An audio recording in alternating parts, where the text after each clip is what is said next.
Hi everyone, నేను మీ Shalini. Welcome back to my channel మధ్య తరగతి ప్రయాణం. ఈ రోజు మన రెసిపీలో తెలంగాణ స్పెషల్ గర్జలు. మరి దీన్ని ఎలా తయారు చేయాలో లేట్ చేయకుండా చూసేద్దాం పదండి.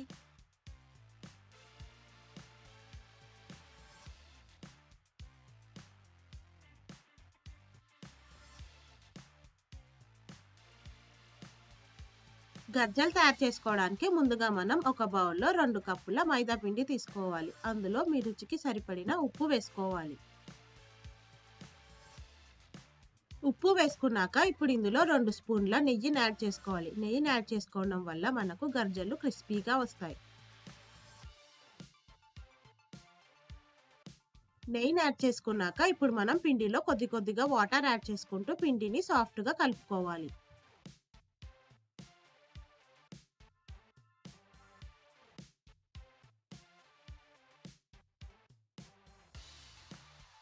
పిండిని మనం ఎంత సాఫ్ట్గా కలుపుకుంటే గర్జలు మనకు అంత పర్ఫెక్ట్గా వస్తాయి. ఇలా నేను వీడియోలో చూపించిన విధంగా పిండిని కలుపుకుంటే సరిపోతుంది.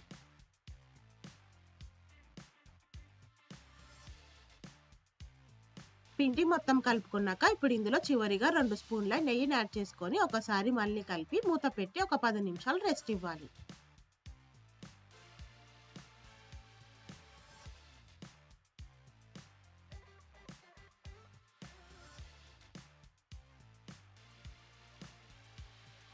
ఇప్పుడు మనం గర్జల్లోకి స్టఫింగ్ కోసం ఒక ప్యాన్ పెట్టుకొని 2 స్పూన్ల నెయ్యిని యాడ్ చేసుకోవాలి. నెయ్యి యాడ్ చేసుకున్నాక కాజు, కిస్మిస్ చిన్న చిన్న ముక్కలుగా చేసుకొని ఫ్రై చేసుకోవాలి.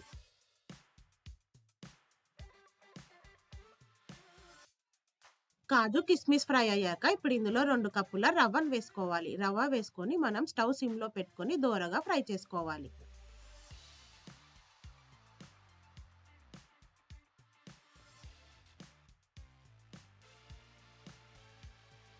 రవ్వని మనం ఒక 5 మినిట్స్ స్టవ్ సిమ్‌లో పెట్టుకొని ఫ్రై చేసుకున్నాక ఇప్పుడు మనం స్టవ్ ఆఫ్ చేసుకొని చల్లారపెట్టుకోవాలి.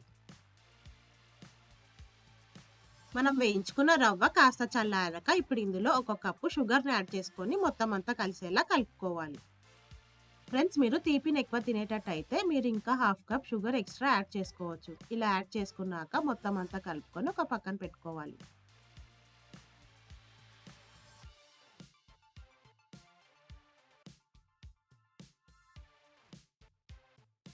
ఇప్పుడు మనం 10 నిమిషాలు రెస్ట్ ఇచ్చిన పిండిని మళ్ళొకసారి కొద్దిగా కలుపుకున్నాక అందులో నుంచి కొద్దిగా పిండి ముద్దను తీసుకోవాలి.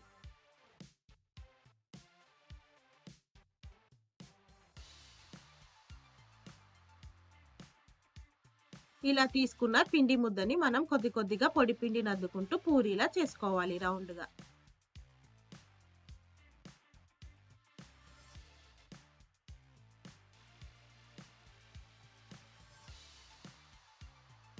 ఇక్కడ నేను చూపించిన విధంగా పూరీలా రౌండ్‌గా చేసుకోవాలి.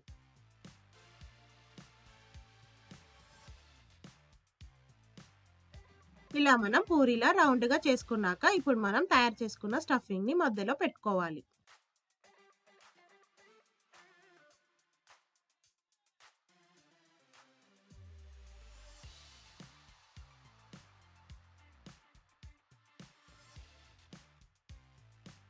మన పూరికి ఎంతైతే స్టఫింగ్ సరిపోతుందో అంత స్టఫింగ్ పెట్టుకున్నాక ఇప్పుడు మనం అంచులకి రౌండ్‌గా వాటర్ పెట్టుకోవాలి.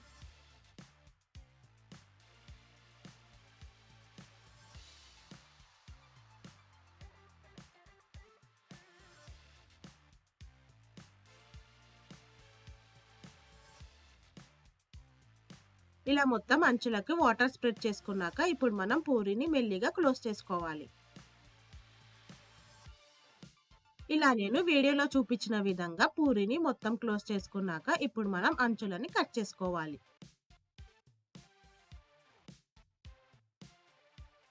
ఇక్కడ నేను ఒక స్పూన్ సహాయంతో కట్ చేస్తున్నాను. మీరు కావాలంటే పిజ్జా కట్టర్‌తోని కూడా కట్ చేసుకోవచ్చు.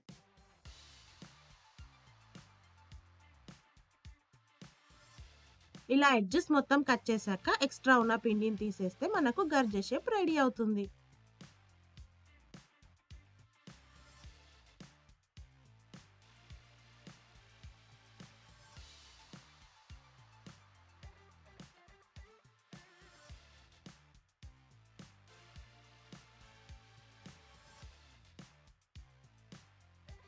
ఇప్పుడు మనం గర్జలు ఫ్రై చేసుకోవడానికి ఆయిల్ పెట్టుకోవాలి. ఆయిల్ మనకు మీడియం హీట్ అవ్వగానే మనం తయారు చేసుకున్న గర్జలను ఒక్కొక్కటి వేసుకొని ఫ్రై చేసుకోవాలి.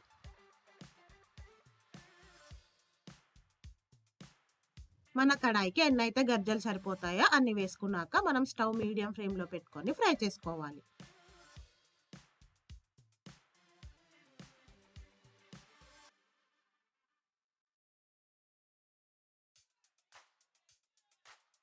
గర్జలు మనకు 2 పక్కల టర్న్ చేసుకొని ఫ్రై చేసుకున్నాక మంచి కలర్ వచ్చాక తీసుకుంటే మనకు గర్జలు రెడీ అయిపోతాయి.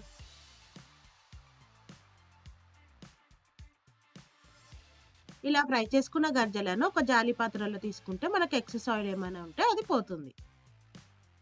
చూసారు కదా ఫ్రెండ్స్, గర్జలు ఎంత క్రిస్పీగా వచ్చాయో. మరి ఇంకెందుకు ఆలస్యం ఫ్రెండ్స్, మీరు కూడా ఈ గర్జలను ఒకసారి ట్రై చేసి మీకు ఎలా వచ్చిందో నాకు కామెంట్ సెక్షన్‌లో మెన్షన్ చేయండి. ఈ రెసిపీ కనుక మీకు నచ్చినట్టయితే లైక్, షేర్ మరియు సబ్స్క్రైబ్ చేయండి. ఓకే ఫ్రెండ్స్, మరి రేపు ఒక మంచి రెసిపీతో మళ్ళీ కలుద్దాం. Stay safe and please don't forget to wear a mask. Thank you for watching. Bye by.